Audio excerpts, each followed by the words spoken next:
Thomas öffnete die Türen zum Krankenhaus und wurde sofort von dem vertrauten Geruch antiseptischer Mittel begrüßt.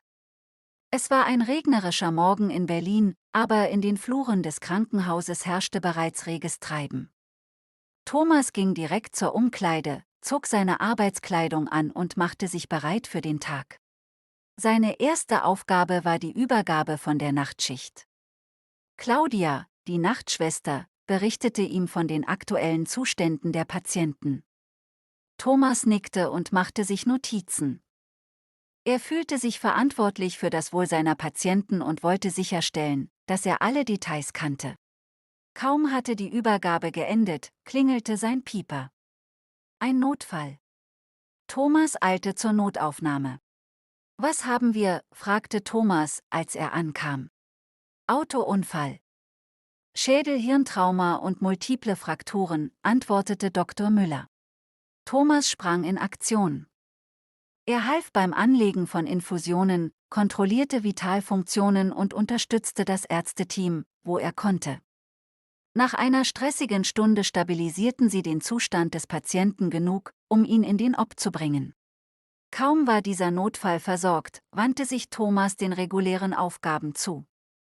Medikamente verteilen, Verbände wechseln und mit den Ärzten die Behandlungspläne für die Patienten abstimmen. Es gab immer etwas zu tun. Während der Mittagspause setzte sich Thomas in die Kantine und aß schnell einen Salat. Sein Handy vibrierte. Es war eine Nachricht von seiner Frau, die ihn daran erinnerte, dass er seine Tochter nach der Arbeit vom Klavierunterricht abholen sollte. Er lächelte und antwortete, dass er es nicht vergessen hatte. Die Mittagspause war kurz und Thomas ging zurück zur Arbeit. Als er die Station betrat, fiel ihm Frau Schmidt auf, eine ältere Dame, die seit einigen Wochen auf der Station war. Sie sah traurig aus. »Alles in Ordnung, Frau Schmidt?« fragte er besorgt. »Ach, ich vermisse meine Enkel. Sie leben weit weg und können mich nicht besuchen«, antwortete sie. Thomas fühlte mit ihr und versprach, später noch einmal vorbeizukommen.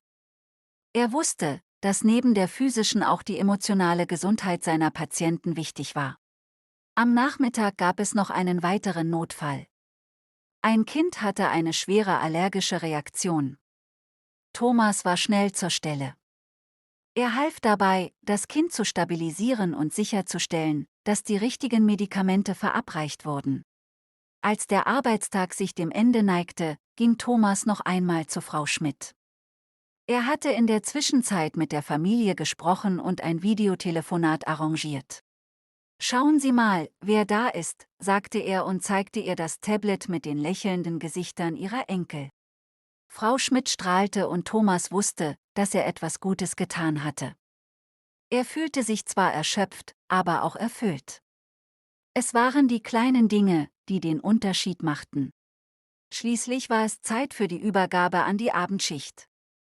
Er gab einen detaillierten Bericht über den Zustand der Patienten und besprach offene Aufgaben. Dann zog er sich um, verließ das Krankenhaus und holte wie versprochen seine Tochter vom Klavierunterricht ab. Auf dem Nachhauseweg dachte er über den Tag nach.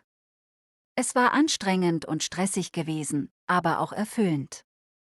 Er war dankbar für die Gelegenheit, jeden Tag einen Unterschied im Leben der Menschen zu machen. Als er zu Hause ankam, wurde er von seiner Familie herzlich begrüßt. Müde, aber glücklich, setzte er sich mit ihnen zum Abendessen. Es war ein langer Tag, aber auch ein guter.